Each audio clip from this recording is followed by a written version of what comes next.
Right now, though, I want to have a sip of tea and start to talk about the movie that I watched last night. This will get all of you talking, okay? Because pretty much 90% of people like Star Wars, right?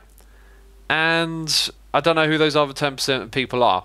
Like, surely everyone likes Star Wars. You don't have to be a massive fan, but I think most people like it, right? Red Goblin says, you saw the Star Wars film? Well, time to mute the stream. That's, oh, well, great attitude, sure. Mute it if you want to. Mr. Polywaffs says, spoiler warning. I'm going to try and talk about it in a way without spoilers. However, it will be pretty unavoidable to perhaps, let's say, influence your experience of it by talking about it. So just be considerate of that. That, you know, I have an opinion on it that I'm going to express. So I went in looking forward to it. I really wanted to have a good time. I know that some people have been slating it, saying it's terrible or whatever, and I kind of have this attitude of, you know, if it is really that terrible when we go in there, and well, so be it, but I want to go in there and enjoy a Star Wars movie, and I did. I really enjoyed it. I thought it was fantastic. I was entertained, but here comes the but. You know, once it was over and I started to think about it, you know, the action, the acting, the sounds, the cinema, all of it just, you know, on fire. Brilliant, just what Star Wars is. But then the story, right? It's the story that kind of nagged at me, and I thought, right, you know, now that I've seen the movie, I've got time to think about it a little bit, and how does it feel? What has it left me feeling? Where is this movie going? Like, has it successfully concluded like the 9-part series of movies now? And I you know, I can't help but feel it kind of leaves a bit of a sour taste in your mouth. Now, if we talk about the movie itself for a moment, like, it is really fantastic in terms of action, keeping you entertained. Doing the Star Wars humor was really well done with C-3PO and introducing cute and quirky little characters. You know, it gets all of that stuff totally right. But the one thing I think they pushed it a little bit was scale. Now, when you see the original movies, they obviously have a scale to them that at the time was incredibly epic and still holds up really well to this day. But with modern CGI and filming techniques, you can kind of like take that even further, that scale. And that's what they did with this one. They really tried to ramp up the scale of it at times in proportions that I felt were a bit too ambitious and a bit over the top. It kind of felt like, this is amazing, this is fantastic, but this is way too big compared to the original Star Wars. So I kind of felt like it was visually incredible, really satisfying to watch, but just maybe a little bit too much for the tone of Star Wars. And that was one thing. Now, the other problem with it, I think, is that the story arc doesn't feel right. Doesn't feel right at all. And looking into it, I realized that they changed directors in the middle, and I don't know why they did this.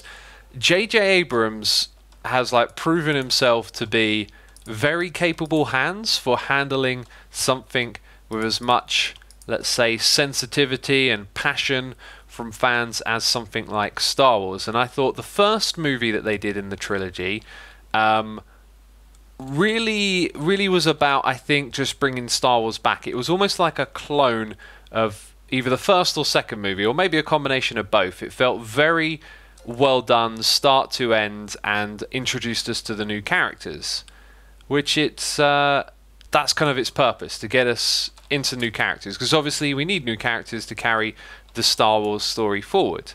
And in the second movie, I felt like they tried to do some subversive things and then pulled them back, and that movie kind of went a little bit all over the place and was a little bit mishmash, but it set up some storyline elements that seem to be like ignored and forgotten in this one. There's a character that's just disregarded. There are things between, you know, the movies that are not consistent because of the way they've changed hands and the directors have done things differently.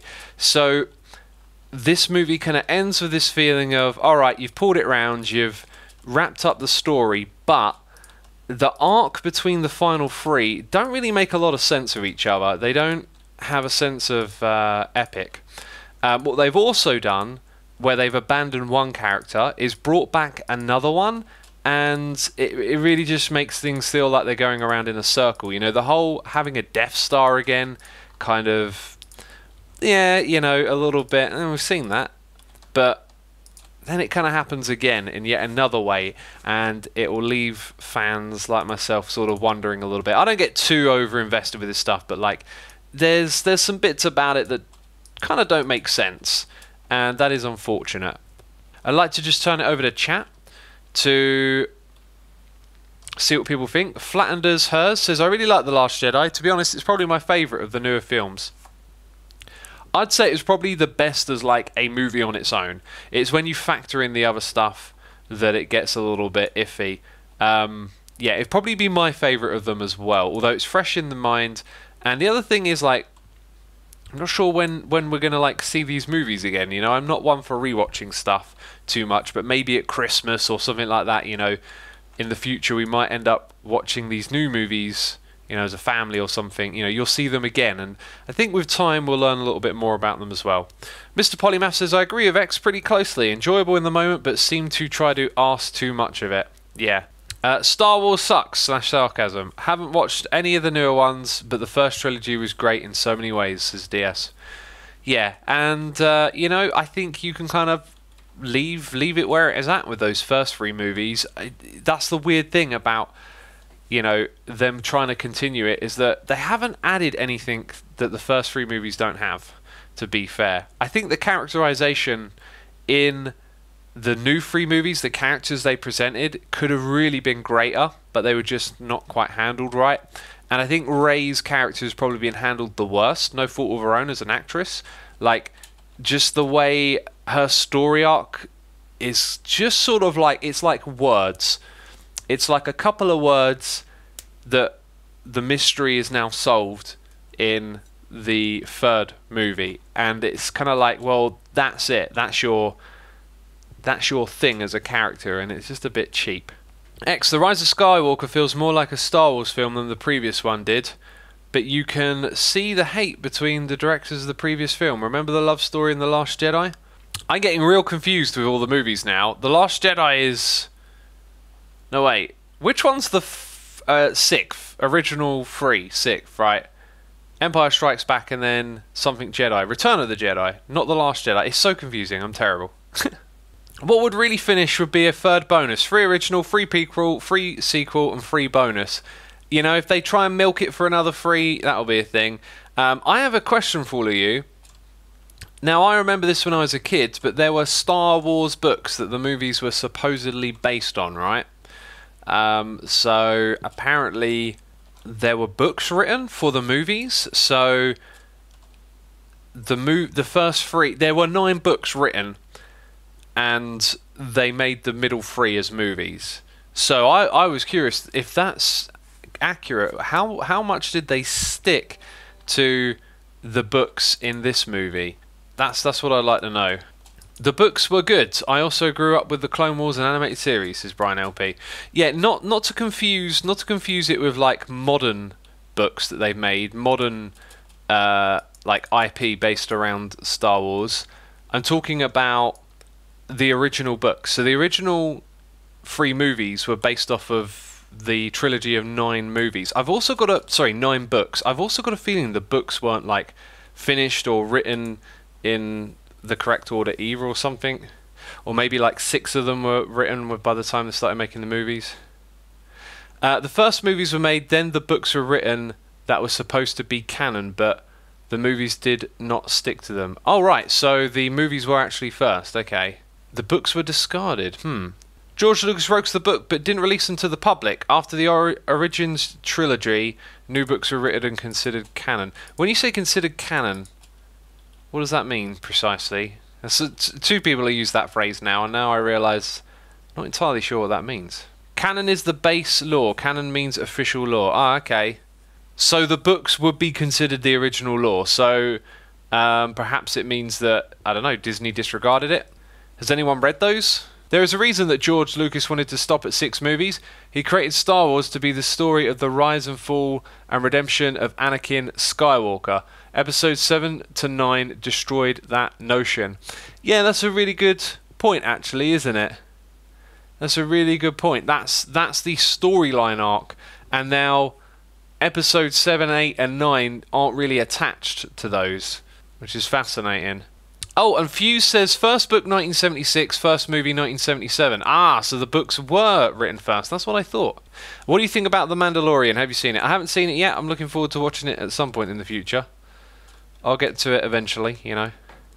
Who is your favourite Star Wars character? Mine is Kylo Ren, says I am Cadelli. I will give some love to C-3PO because he always gets clowned and hated on, and I actually think he's a really great character as a punching bag, you know?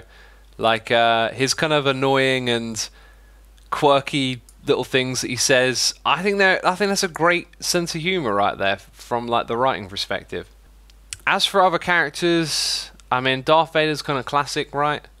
I never really like, sort of... I think I'm a bit like this with a lot of stuff. I don't have, like, a deep fandom towards things in that way. Like, I don't isolate out characters, at least in this, like, circumstance with something like Star Wars. As much as I love it, I don't get that into it that I like. I say not that into it, you know. I think they're great. They're wonderful movies. Just I don't kind of therefore have to like figure out who's my favorite, if you know what I mean. But Kylo Ren actually, I think, has probably is the most consistent new character in the new 3 movies. You know, Jay Fuhr says no. Han Solo, hands down, is the best. Can't top him. I mean, maybe Han Solo is my favorite if we want to look at it like that, because I obviously love the character. Who doesn't? But also, I really love Harrison Ford movies. Like, after seeing him in that as a kid, anything that had Harrison Ford in, I was interested in. And I loved him in Indiana Jones as well. Thought he was brilliant in that.